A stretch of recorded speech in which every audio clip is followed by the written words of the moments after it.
विपक्ष ने जो संकल्प लिया है उसकी सराहना करता हूं। उनके भाषण के एक एक बात से मेरा और देश का विश्वास पक्का हो गया है कि इन्होंने लंबे अरसे तक वहां रहने का संकल्प ले लिया।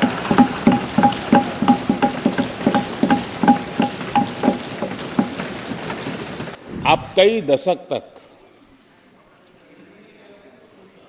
जैसे यहां बैठे थे वैसे ही कई दशक तक वहां बैठने का आपका संकल्प, और जनता जनार्दन तो ईश्वर का रूप होती है और अगले चुनाव में दर्शक दिशा में दिखेंगे। क्या हो गया है दादा? क्या देश के युवा जी की बात होती है? समाज के सब वर्ग नहीं होते हैं? क्या देश की नारी की बात होती है?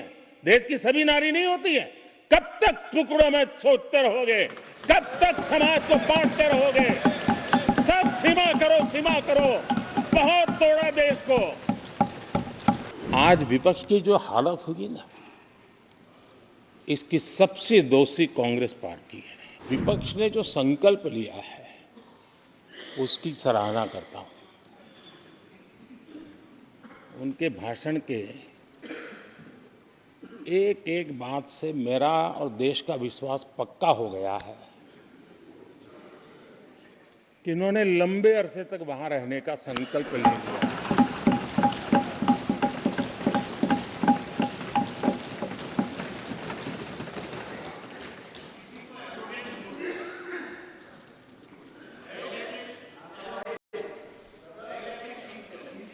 आप कई दशक तक जैसे यहां बैठे थे वैसे ही कई दशक तक वहां बैठने का आपका संकल्प, और जनता जनार्दन तो ईश्वर का रूप होती है। और आप लोग जिस प्रकार से इन दिनों मेहनत कर रहे हैं,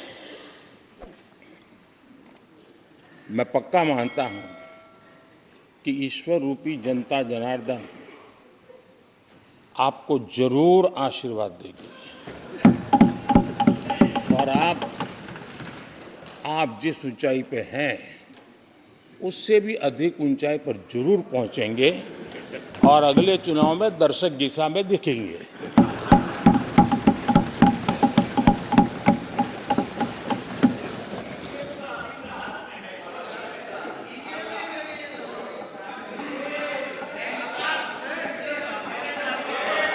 अधीर रंजन जी, इस बार आपने आपका कॉन्ट्रैक्ट उनको दे दिया है क्या?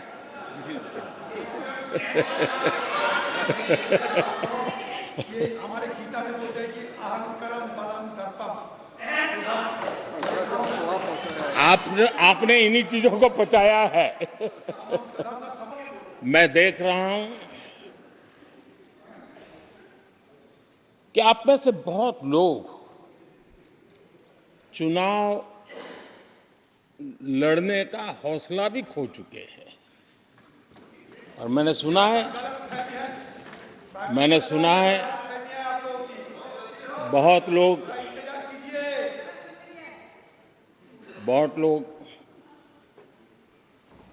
पिछली बार भी सीट बदली, इस बार भी कुछ सीट बदलने की फिराक में हैं। और मैंने सुना है बहुत लोग अब लोकसभा के बजाय राज्यसभा में जाना चाहते हैं। तो स्थितियों का आकलन करके वो अपना अपना रास्ता ढूंढ रहे हैं। आदरणीय अध्यक्ष जी, राष्ट्रपति जी का भाषण एक प्रकार से तथ्यों के आधार पर, हकीकतों के आधार पर एक बहुत बड़ा दस्तावेज है जो देश के सामने राष्ट्रपति जी ने प्रस्तुत किया। और इस पूरे दस्तावेज को आप देखेंगे तो उन हकीकतों को समेटने का प्रयास किया है जिससे देश किस स्पीड से प्रगति कर रहा है,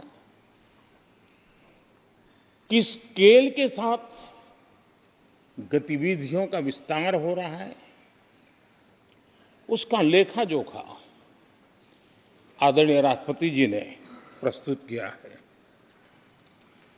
आदरणीय राष्ट्रपति जी ने भारत के उज्जवल भविष्य को ध्यान में रखते हुए 4 मजबूत स्तंभों पर हम सबका ध्यान केंद्रित किया है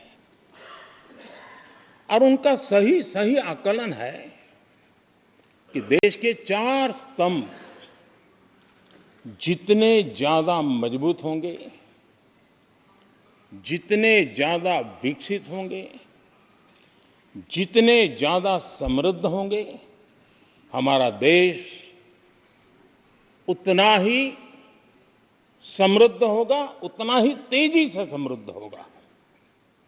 और उन्होंने इन 4 स्तंभों का उल्लेख करते हुए देश की नारी शक्ति, देश की युवा शक्ति, देश के हमारे गरीब भाई बहन और देश के हमारे किसान, हमारे मछुआरे, हमारे पशुपालक, उनकी चर्चा की है।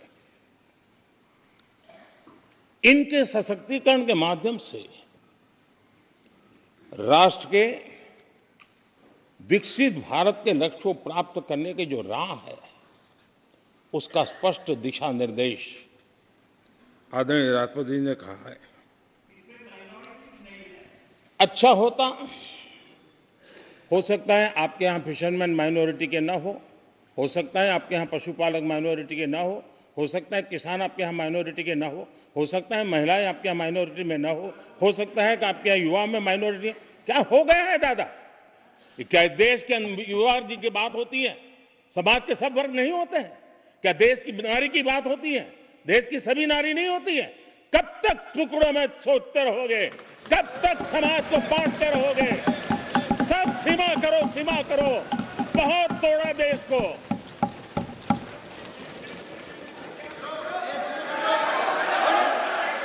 आदरणीय अध्यक्ष जी,